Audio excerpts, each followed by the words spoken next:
Bem-vindo ao estúdio Uniceub, produzido pelo Laboratório de Telejornalismo do Centro Universitário de Brasília. Este programa é transmitido pela TV Uniceub.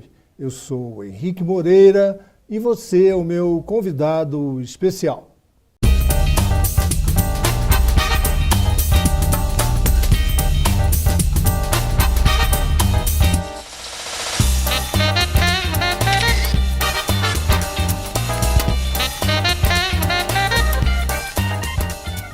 No programa de hoje temos a presença da professora do curso de Direito do Uniceub, Selma Sauer-Brown, vice-procuradora-geral do Ministério Público de Brasília. A professora Selma é mestre em Direito pelo Uniceub e lecionou como professora convidada na Universidade de Brasília. Foi também professora da Escola Superior de Advocacia, no Instituto Educar e da Fundação Escola Superior do Ministério Público do Distrito Federal e Territórios. Professora Selma, seja bem-vinda, muito obrigado por ter aceitado o nosso convite. Eu que agradeço pela oportunidade. Professora, temos visto ultimamente o protagonismo do Ministério Público nessas últimas semanas, nesses últimos meses, né? O que a senhora atribui isso? Nós estamos vivendo um tempo de maior transparência, de maior controle da sociedade, enfim. Qual é a sua percepção a respeito desse protagonismo do Ministério Público? Eu acredito que nós estamos vivendo um momento muito rico. Apesar de estarmos, né, num cenário bastante complicado, tumultuado, aparentemente inseguro, por outro lado, eu vejo um crescimento muito grande, né, do nosso país enquanto nação, enquanto povo. E também é uma demonstração de que as instituições democráticas, elas estão funcionando. Cada um está exercendo o seu papel. A exemplo do Ministério Público, né, que ao lado de outros órgãos de controle, como a Polícia Federal, ou aqui no âmbito do DF, a Polícia Civil, né, porque apesar da gente ter várias investigações em âmbito nacional, mas a gente não pode deixar de mencionar as investigações em cursos, as responsabilizações, né, especialmente quanto à corrupção aqui no Distrito Federal. E nesse sentido, as instituições estão trabalhando muito bem. É sinal de que a nossa Constituição, em termos de controle, fez um desenho adequado para as necessidades do nosso país. Exatamente. Então, ao aproveitar essa sua fala, ele perguntar... As pessoas têm visto, né, o Ministério Público presente nas manchetes, no noticiário, mas resuma para nós, por gentileza, quais são as atribuições e qual é o papel institucional do Ministério Público de acordo com a Constituição? Olha, de acordo com a Constituição, isso para sintetizar, né, as enormes atribuições que o MP tem, né, ele tem a atribuição de zelar pelo regime democrático. Então, a democracia, né, para ela caminhar bem, e o caminhar bem é dentro do que determina, né, o nosso texto constitucional, que é um texto diretivo, né, da ordem jurídica aqui no nosso país, é necessário que se tenha uma atuação, a vigilância do Ministério Público, né? Também no campo dos direitos individuais, indisponíveis, no campo dos direitos coletivos, direito difuso, envolvendo aí o direito à saúde, direito à educação, o direito à moradia, enfim, englobando todos os direitos fundamentais. É um amplo leque de atribuições. É um amplo leque de atribuições, né? Ou seja, para que o cidadão ele possa exercer bem a sua cidadania e possa estar também vivendo em paz no nosso país, certamente ele vai contar com a colaboração do Ministério Público. Professora, recentemente nós temos visto a discussão ser retomada a respeito do desarmamento, né? Do Estatuto do Desarmamento. E a gente tem visto que alguns parlamentares com mais visibilidade na mídia têm pleiteado uma revisão desse Estatuto do Desarmamento. A senhora acha que há algum risco, há alguma probabilidade desse Estatuto do Desarmamento vir a ser revisto e que haja uma facilidade maior para o cidadão comum adquirir armas? Bom, possibilidade dele ser revisto, não é? Se tem essa possibilidade, até porque já se tem um projeto de lei em tramitação que busca essa revisão. Não é? Agora, quanto ao mérito desse projeto que busca alteração, aí é que eu tenho algumas observações a fazer. Né? Porque nós temos, o que mais mata, quer dizer, o que mais se utiliza para matar um indivíduo no nosso país é a arma de fogo. São poucos os casos que nós temos com o uso de outro instrumento, como o uso de faca ou qualquer outro objeto. Né? Então, é algo para se pensar. Será que é uma política pública adequada colocar mais armas nas mãos da população? Que controle o poder público tem acerca dessas armas? Porque a arma que mais mata é a arma que não tem controle do poder público. É aquela que está na mão do bandido. É aquela que está, exatamente. Né? E não é colocando armas nas mãos de cidadãos que nós vamos estar enfrentando a questão da violência. Existem vários fatores que colaboram aí para a violência. E não vai ser armando a população. Nós não estamos numa guerra. A política pública não pode ser de guerra. O Estúdio NCUB entrevista hoje a professora Selma Sauerbrunn, vice-procuradora-geral do Ministério Público de Brasília, para conversar sobre a ação do Ministério Público e a sua repercussão na sociedade. Professora, a senhora também pesquisa a questão da infância, né? A senhora tem um trabalho já há bastante tempo ligado a essa questão.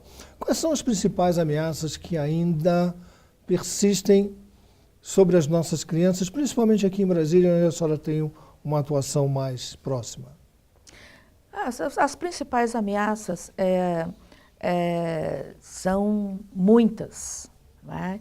É violência no ambiente familiar, de toda espécie, seja negligência, seja maus tratos, seja como vítima de violência sexual.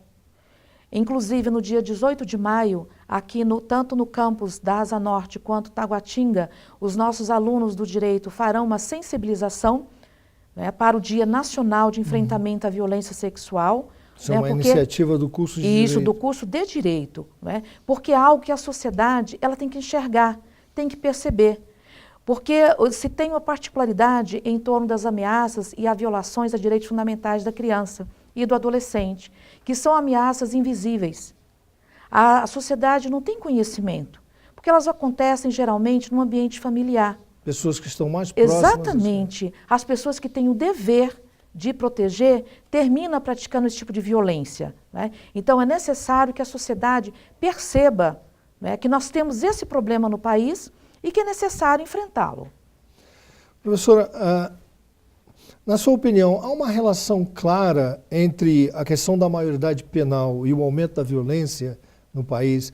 A gente sempre ouve dizer que essa era uma questão que tem essa relação direta, né? A participação de menores de idade em crimes com muita repercussão na mídia. A senhora vê essa relação entre a questão da maioridade penal e o aumento da violência, a participação dos menores em atos violentos?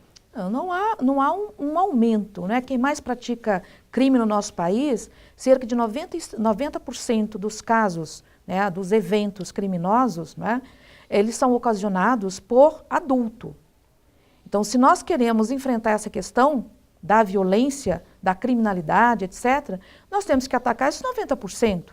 Não se tem um aumento, claro que é lamentável, né? E isso, eu acredito que tenha que ser objeto mesmo também de enfrentamento dessa questão, tanto pelo Estado quanto pela sociedade. A sociedade tem que se incomodar, sim, né, de ter um índice aí de 10%, pelo menos, de adolescentes praticando atos infracionais. Por que esses adolescentes estão praticando atos infracionais?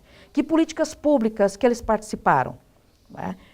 Quais são os vazios da família, os vazios do Estado em relação a essa questão? Então, a preocupação tem que haver, né? Mas não para estar reduzindo aí a idade para a maioridade penal. Né? Eu acho que nós só vamos tirá-los de um ambiente e colocá-los num outro ambiente muito mais hostil, não é? Menos reeducativo.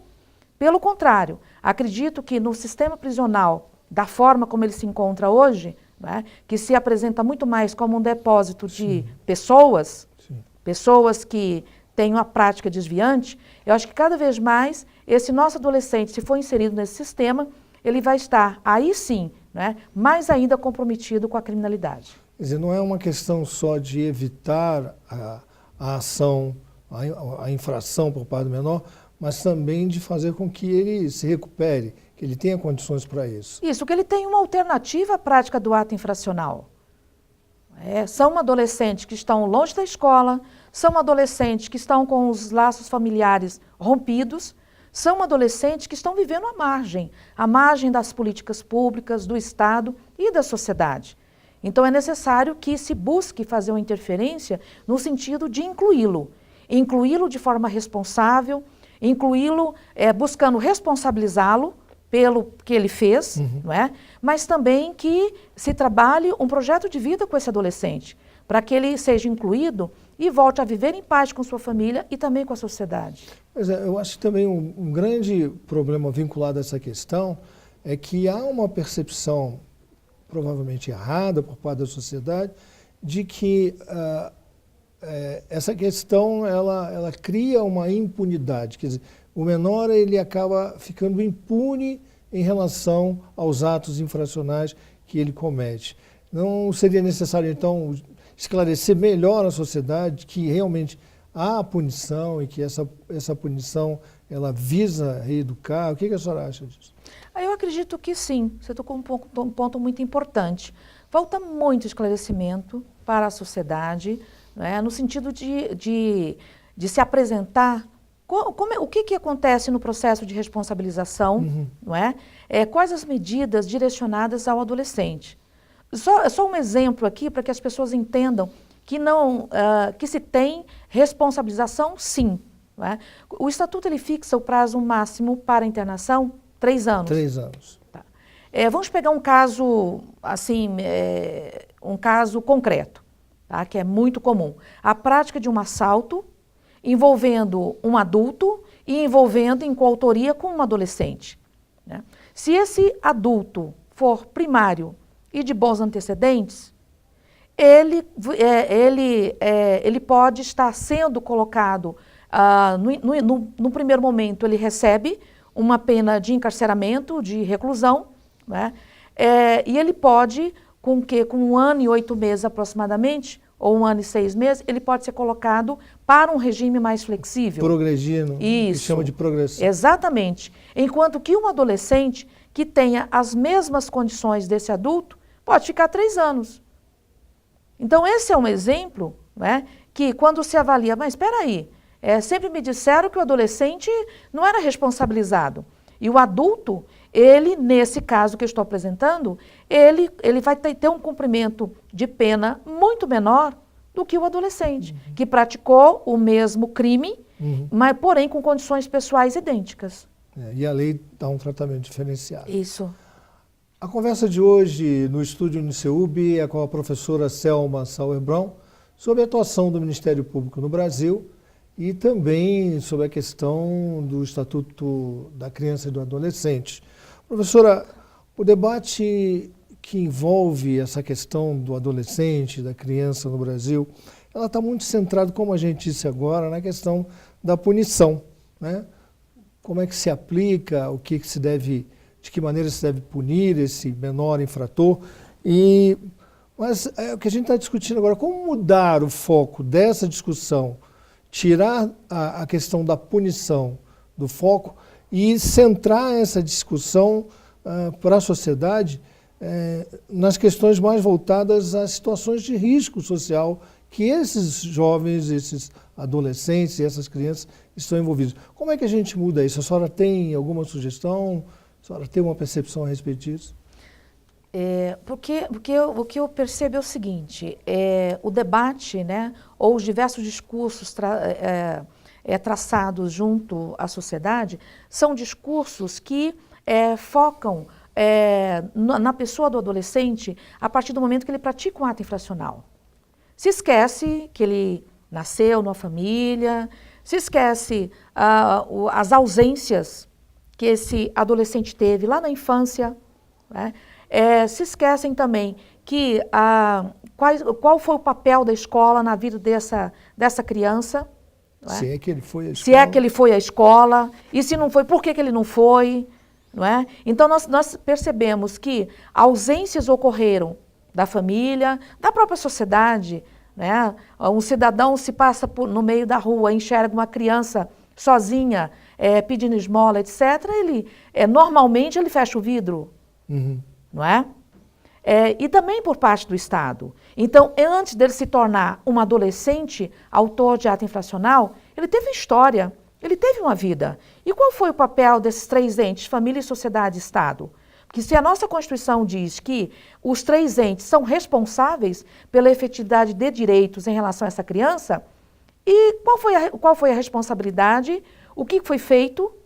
Né? Então, o debate tem que vir para um momento anterior à prática do ato infracional. Né? Não que não tenha que haver aí a responsabilização do adolescente, mas não só isso. É necessário também que se busquem políticas públicas preventivas, né? E não se espere chegar à prática de um ato infracional. Professora, para encerrarmos, a gente ainda vê, é muito comum, infelizmente, o trabalho infantil, né, no Brasil. A gente ainda vê, a gente ainda consegue perceber crianças fora da escola, né, a gente passa em qualquer sinal de qualquer grande cidade no Brasil, a gente ainda percebe, infelizmente, essa situação. Como é que as pessoas podem, por exemplo, denunciar uma situação como essa? Porque aquela criança, logicamente, ela está numa situação de risco, né? Naquele sinal, vendendo alguma coisa, muitas vezes orientada por um adulto, né, que se aproveita daquela atividade daquela criança. Como é que as pessoas podem denunciar isso e o que o Ministério Público pode fazer em relação a essas questões? Tá, isso você tocou num ponto também muito importante em termos de violência contra a criança. Né? A exploração do trabalho infantil também é outra mazela que nós experimentamos aqui no Brasil, vivenciamos, e há necessidade de que as políticas públicas tenham a sua atuação no sentido de afastar a criança que é vítima aí da exploração, seja pela própria família, seja por um terceiro. Né? Em relação às portas de denúncia, né, nós temos como portas de denúncia o Conselho Tutelar, que é o primeiro órgão, né, que deve estar prestando um atendimento à criança vítima aí, de qualquer violação a direitos. Né? A Delegacia de Proteção à Criança e ao Adolescente, o próprio Ministério Público, por meio das suas promotorias de justiça, ou ouvidoria, ou promotoria de defesa da infância e adolescência, a própria Vara da Infância e Adolescência. Enfim, são vários os órgãos que podem estar recebendo essa denúncia, e o Disque 100, tá? O Disque 100, que é um dispositivo nacional também, né, que atende toda e qualquer denúncia que envolva violação a direitos da criança. Ou seja, é importante que o cidadão não feche os olhos, não ignore uma criança em situação de risco. Mas isso tranquilamente, e sempre se falava, né, que é melhor ter a criança trabalhando do que roubando. Vamos ter uma outra perspectiva para as nossas crianças, né? Vamos ver o seguinte, olha, é muito melhor ela estar estudando do que trabalhando, né? E não roubando. Né? Quer dizer, como são duas alternativas péssimas para a criança, nem roubar e nem trabalhar, que vá trabalhar no momento certo, né? Em condições adequadas. Uhum. E não nas condições como são esses casos de exploração do trabalho infantil. Muito bom. Professora Selma, queria agradecer a sua presença aqui no estúdio UniCeUB, dizer que gostaríamos de tê-la aqui novamente em outras oportunidades. Eu que agradeço aí pela participação, né? E especialmente por abrir um espaço para tratar de de questão tão séria no nosso país, que é o direito de criança e adolescente. Muito obrigada. Obrigado, professora. Estúdio UniCeUB é produzido pelo Laboratório de Telejornalismo do Centro Universitário de Brasília e transmitido pela TV UniCeUB. Eu sou Henrique Moreira, agradeço a sua companhia, até o nosso próximo encontro. TV UniCeUB, feita por profissionais de verdade.